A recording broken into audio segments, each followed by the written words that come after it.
Hi, welcome back to Future Fast. And once again, we have Arun Kumar with us. And if you have missed the first part of our conversation, I sincerely urge you to go back and listen to it. Uh, in fact, he shares his journey, and there are a lot of conversations on each aspects of his professional life and briefly about his poetry, which is very interesting. And also, the links are anyway given below. But I do urge you to look up the first part and then join in. You will be able to connect much better here. And once again, Arun, thank you so much for making time to do this with us. And this conversation, we are going to mostly focus on this book. The links are below this podcast. Do get your copy. And Arun, first of all, once again, big congratulations for putting this kind of a book together. And also, thank you for doing this job. And Arun, I want to ask you, start with this question as what was the need or what is the need to rethink international business in the post-pandemic world, as you suggest? Of course, your explanation is pretty much here, but what was your trigger to think that there is a need to rethink? Yeah, so I think a lot of the ecosystem of trade is changing in a very big way. So since the Second World War, there had been a belief that um, more open trade and more global integration will reward all the players. And this is really pushing the theory of comparative advantage. Uh, and as a result of that, to make a very long story short, we saw the development of global supply chains. So historically, trade used to be, between two countries. I would ship you coal, you would ship me steel, something like that. It would be a. But today you have products that are built in multiple locations, uh, and you have a global value chain or a global supply chain that's developed, and that's in a way changed the nature of trade. Something like 70% of global trade is connected with global supply chains. Then what happened was with the emergence of China as a major exporter and as a major manufacturer, China ended up essentially becoming the world's manufacturer. 25% of the global manufacturing happens in China. So they are Yeah, integral to most global value chains. That's number like one. factory of the Two, world. they are the factor of the world. Second, what has happened is we had the COVID scenario happen. And suddenly you found that this concentration of manufacturers, put the whole world at risk. China was the biggest manufacturer, or is the biggest manufacturer of pharmaceutical ingredients, the basic pharmaceutical ingredients. Um, they're also one of the biggest manufacturers of personal protective equipment. And all these were badly needed at the time of COVID. And suddenly we realized, hey, we're so dependent on one source. And since then, we've had various geopolitical disturbances. We've had Ukraine, which is a source of a lot of raw minerals, rare earths, rare minerals, which again puts the world at risk for various products. It also happens to be a very big exporter of food grains, and that had its impact on food grains availability and food grains prices. And then now we have the Middle East. We have the situation there, which puts pressure on sea lanes, whether it's the Red Sea or the Suez Canal. It puts pressure on oil prices. So, and then you have the overhang of China. What is China going to do about Taiwan? And China being quite aggressive in the South China Sea. Um, so we've seen various geopolitical developments, and of course COVID put some stress on global supply chains and worries that these supply chains are not resilient. And so now there's a big movement towards creating resilient supply chains, which means having sources of supply that are not concentrated in one place or two places, having additional sources of supply. And that is actually creating new opportunities. So, for example, India is now coming, is making progress as an additional or an alternative supply chain node to China. Mexico has already been doing that. So Mexico, right next to the United States, and supported by the Mexico-Canada-America trade agreement, they're taking full advantage of that and becoming a very strong alternative source in a number of products. So these are the changes that are happening. So international business has to understand the impact of geopolitics on business. This was not so important some years ago. They were kind of different worlds. But today it's become extremely important that business leaders, boards of companies understand what are the implications of geopolitical developments and also what are the opportunities. There are risks, but there are also opportunities. So that's the reason why the book talks about rethinking international business in the post-pandemic world.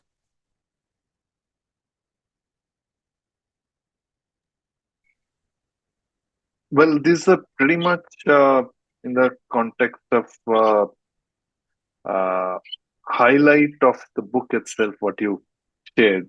So I just want to understand, was that the pandemic that got you thinking on this, or was it also part of your business and work No, that was all coming?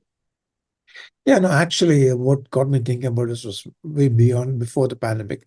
So, along with these uh, geopolitical disruptions, there's also been changes within countries. So, you had Brexit. So, suddenly the UK decides we're leaving the European Union.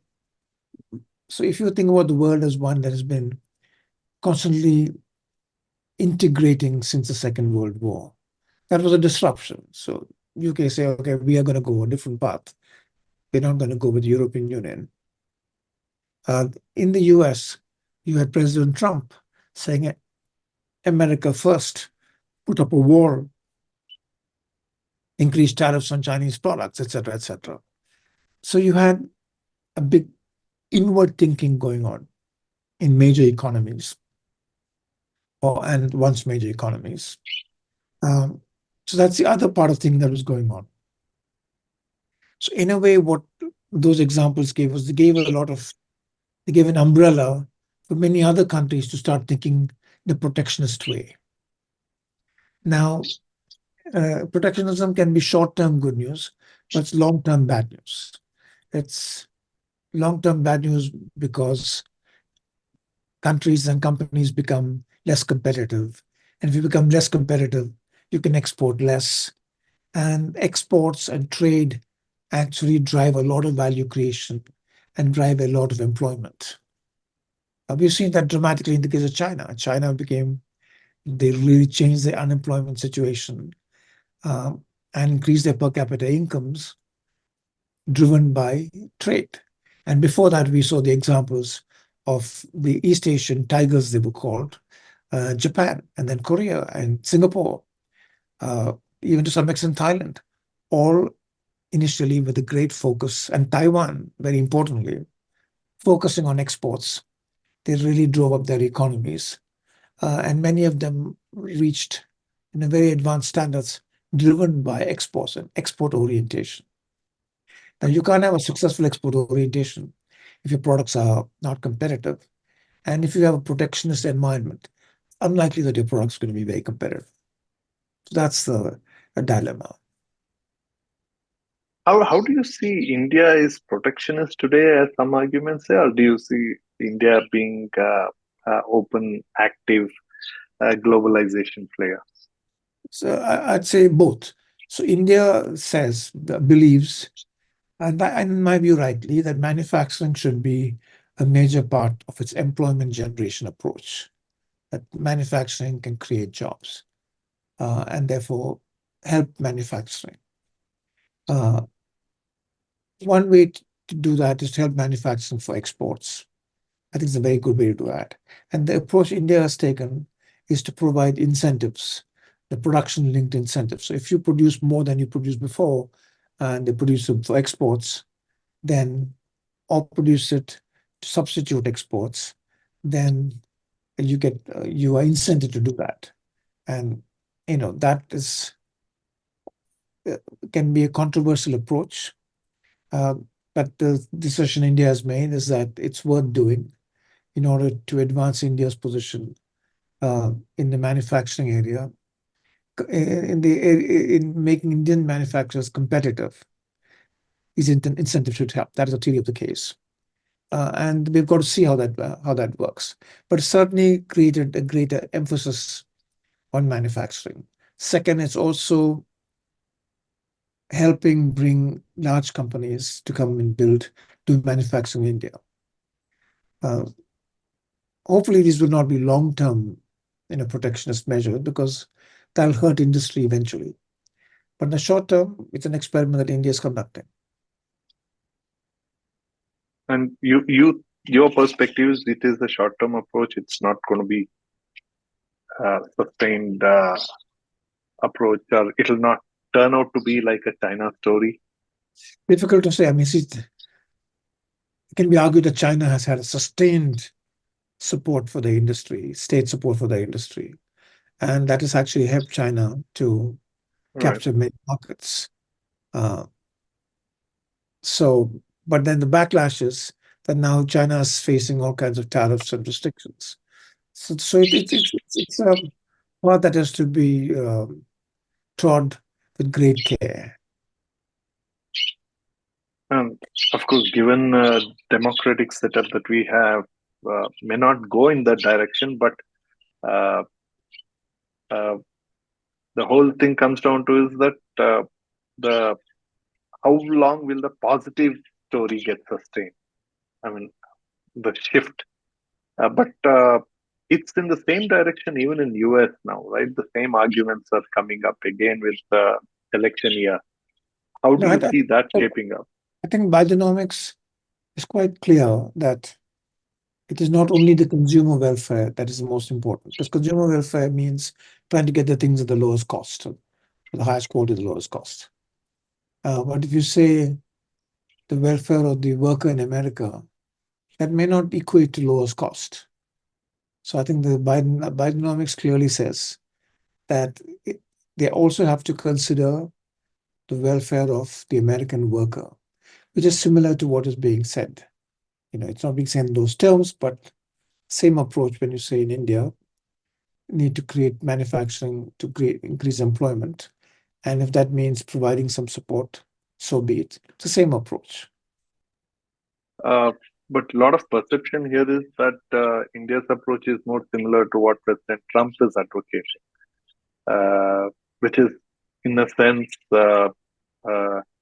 challenging the Biden administration's approach. See, Biden's administration's approach in terms of China was not very different from Trump. Yeah. So I think what happened in the China situation is that they become so dominant in the trade area. Plus, there were a fair amount of geopolitical threats that China was posing. Their actions in the South China Sea and so forth, threatening other countries, building airports in parts of the ocean that the Philippines or Vietnam thought were theirs. So there was a certain amount of aggression. And the threat of Taiwan, saying that Taiwan has to be reunified. So all these things came together, which made America have to raise its guard vis-a-vis China. And to some extent, you can see that India feels the same way with the situation on the border, with the situation on the northern border. So, in this context, how do you see the global trade changing in the next few years? Because no matter which government comes in US, the stand towards China looks to be similar, right? For at least another 5 years or so. Yeah, but say at the same time, there's a lot of mutual interdependence. So that the benefit of China, the China trade, was lower product costs across the board. That translated into consumer welfare. So today, if you see inflation around the world, a lot of people feel the supply side inflation. Well, how do you address supply side inflation? By having more supply at more competitive, at better prices. Yeah. So these are so I personally feel that we cannot move towards a world where there is an America-centric world and a China-centric world, and they both operate separately. I think we really have to find ways to work together. And do you see that happening at least in the near future? So I think that I've seen that in the last 9 to 12 months, there have been several meetings at very high levels between the US and China. Secretary of State, the Secretary of Treasury, the Secretary of Commerce, they've all been to China. The President of China, Xi Jinping, come to San Francisco, and they met with Biden. So there's been a fair amount of high-level conversations. I think it's in the interest of both countries to figure out a way to work together. At the same time, remove the belligerence and the aggressive actions that increase the temperature between the two countries. But if President Trump, assuming if he comes back, do you think the same conversation will get sustained? That is a theoretical question, Nanju. You're not coming back. Okay. Well, No, but you the conversation between China and the US will continue. Doesn't matter who it is. It will you continue. think it will continue? Okay. I think it will because many actions, certainly many actions of China in subsidizing their industry, the state-owned industry, for example, affects American industry and European industry. So there are areas where there has to be better understanding, better conversation, and better agreement. That's certainly important. And Western markets are important for China. So China will really need to sit down and have that conversation. So I think they have to figure out a way to work together. Yeah, well, what you're saying is a very pragmatic thing, but question is, are the politicians in US and Europe are also as pragmatic while they approach it? Because they seem to be responding very emotionally, at least seemingly. I think it'll take a bit of time, but the fact that Biden and Xi met in San Francisco and essentially felt that there should be ways in which two countries can work together was a big step towards reducing the temperature. Now, it has to be followed up with various actions. A lot of countries in East Asia feel very threatened. I mentioned the Philippines and Vietnam. They're topping on them. Taiwan would be a third. That they are threatened by China's belligerence, and that the US will be looking for some action on that front. Well, just curious that do you see a war possible around these things? I mean, escalated situation. I mean, they say never say never, but I doubt between the US and China, I doubt there would be any major escalation. Because they both understand where their interests are. I would be more worried about issues like the Middle East or someplace where something gets out of control. That's what I would worry about. Oh, you mean the current situation can explode? Can I get out of control? And I say that don't any particular specialist knowledge, but just seeing what's going on. Right. Do you think this could lead to potential third world war? I mean, sorry, this is. Yeah, I would really like. I would certainly hope not. But the history of the world, one cannot underestimate the role of folly. Sometimes huge mistakes are made that lead to horrible consequences. All right. Well, I'll try to keep all these questions to get your future perspective. But you also talk about Africa as a sleeping giant in your book.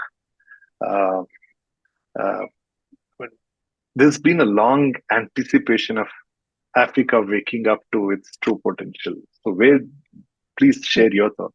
Yeah, so I had the good fortune of engaging quite a bit on the African continent. I went on trade missions to countries like South Africa, Kenya, Mozambique.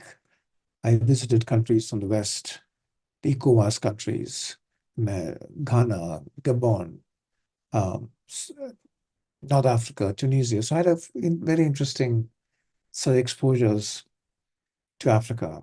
And uh, stepping back, it's a large continent. You can put India and Europe and parts of America into it, and you know, still there'll be room left. It's a huge continent with a population that's smaller than the population of India, so about 1 billion people. So you can see the potential just in terms of human resources and natural resources. And Africa has been, in a way, out of the whole international trading system, partly because of infrastructural handicaps. So when I visited South Africa, they used to make BMW. They make BMW in South Africa. And I learned that it was cheaper to ship a BMW from South Africa to, let's say, South Carolina or some port in the United States than to ship it right to another country in Africa because of the logistics issues, etc. So connectivity in Africa was a major handicap. That is now being addressed because the African Union is focused very much on creating pan-Africa connectivity.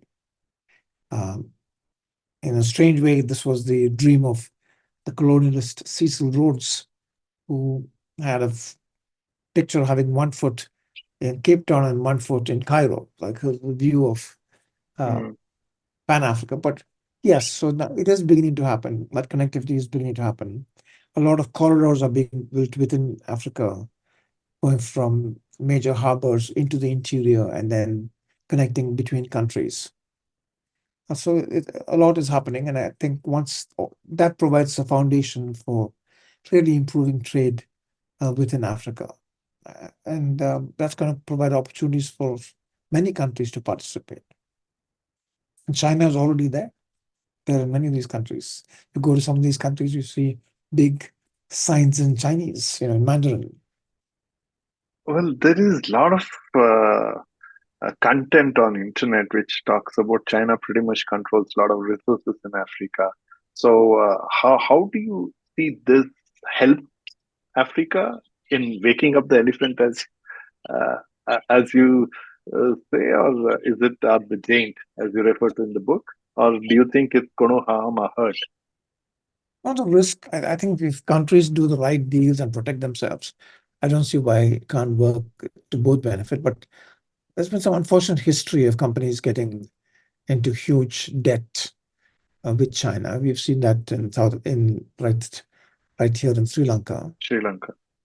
Yeah, so we've seen that. So that's a risk that countries get overstretched and they're in debt, uh, and then they have to pay the consequences.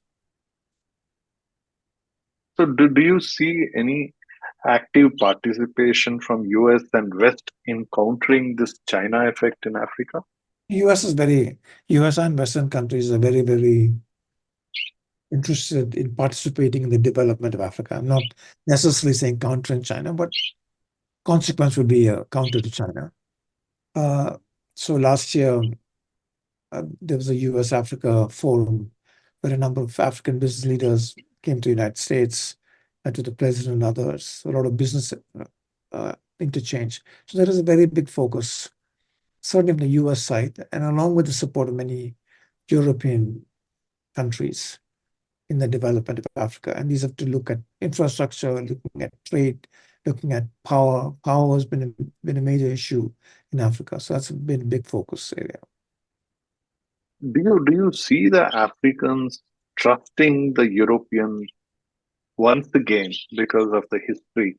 Because there is again a lot of content I see in Africa where people have that argument again about the distrust because of what I mean. The Western world has always taken out of Africa, and whatever aid they're referring to is they take more than they give. So in that, this is where it looks like China has become a big beneficiary. So is it?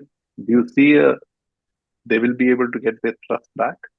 Well, that's a really interesting point that there will have to continue to be more trust building efforts between countries with African countries. So I wouldn't discount that. Second, I think the capabilities of African countries are also rising. So, the whole administrative capabilities um, are being developed. So we'll see that will give them more self-confidence in dealing with other major countries. But it's a journey. How do you see India's vaccine diplomacy, particularly in the African region? Do you think India has a play there? So I think actually India is in a fairly good position. Okay. Uh, so India is quite active, and many Indian companies are very active. You go across Africa, you will see Tata trucks and Tata vehicles and Mahindra vehicles. I've seen them in so many different countries in Africa. Uh, I know countries like Laos and Tubro are quite active in infrastructure development. So Indian companies are, and many others, the consumer area, Godrej is active in Africa. So, as you know, Airtel has been very active in Africa. So a lot of Indian businesses have been very active in Africa. So I think India is actually well positioned to do well in Africa. It also helps that there is an Indian diaspora in many of the African countries uh, would be quite happy to work with Indian companies and develop synergies with India. I think India therefore is well positioned. Just has to have a focus on it, and I think this government has for the last several years has been. I mean, actually, and the previous government too have been increasing their focus on Africa. Do you still have any active business interest in Africa that you sustain from your past other involvement? Now, me personally, no, I don't. There's a lot of Okay. friends that I've made. That's all. Oh, okay. Well, uh, how this is a little loaded thing. How important is it for business leaders to increase their knowledge of geopolitics? Because I think your book, as much as the title suggests it's about global trade, I think significant part of your book is primarily layered on geopolitics. So, I mean, which you obviously can't take it out. And how should they go about doing this from your knowledge of, both diplomat and business person handling across geographies? Now, I think today's world is really critical that senior leadership in companies and boards of companies are well aware of geopolitics and risks and opportunities. So they need to do a number of things. One is become more aware. And one way to become more aware is to work with a think tank uh, that's specialized in the particular geographies that the company is interested in. So you might have somebody helping with Africa, with India, or with, the Middle East, whatever. That's one. Or there are some good firms that can cover all of them. So I think working with the right um, think tanks could be one very concrete step. Two, larger companies might consider creating advisory board that has a significant view on geopolitical trends. So another way to educate the leadership of the company. A third would be to make sure that the government relations function in the company has the right level of expertise with regard to the various countries the company operates in. So these are some of the ways in which um, the awareness of geopolitics can be increased in companies. Well, I also thought that you will close that with suggesting that they should also read this book. So, Right. Number one. yeah. So probably to the audience and listeners, this is the book. The link is there. The Global Trade Paradigm. I'm just reading it for the listeners, and those who are watching it can clearly see the book. So please do pick up this book, The Global Trade Paradigm. And obviously, there's lots and lots more than what we've been able to cover in this small capsule. But I hope this capsule will get you better interested, because this book is a keeper. So get it, at least surely for next 10, 20 years. I don't know how things will change, but it will also have value beyond that, because I think, Arun, you've done an amazing job of capsulating the history. Also, you kind of made it like a text. So I would also recommend uh, business schools to consider this, and I think it becomes much easy read for your students who want to uh, come to the business world. That, because I think this is a good book even for them. So surely for your libraries, but do take it up and discuss this in your classrooms as well. So Arun, thank you once again for one writing this book, and I don't think you did any reading in India, Bangalore. Did you do anything? Perhaps I, I had one session. Yeah. maybe we'll just see if we can get somebody to get this, because I think we need this book more out, because I think even in the startup ecosystem, nobody starts a business for a city today, it's for the world. So this is so true for everybody. So thank you once again. Thank you, Naju. Really enjoyed it. Thanks. Thank you. And please do share this conversation with all those you think appreciate this. And also look up the book. And it's also a great gift. So you can actually gift it to all your connects who are in business or who aspire to be in business. And also, I think, good for even policymakers and business students. So once again, thank you. And if you're not yet subscribed to Future Fast, do it right now. Arun, once again, thank you so much. Thank you. Bye.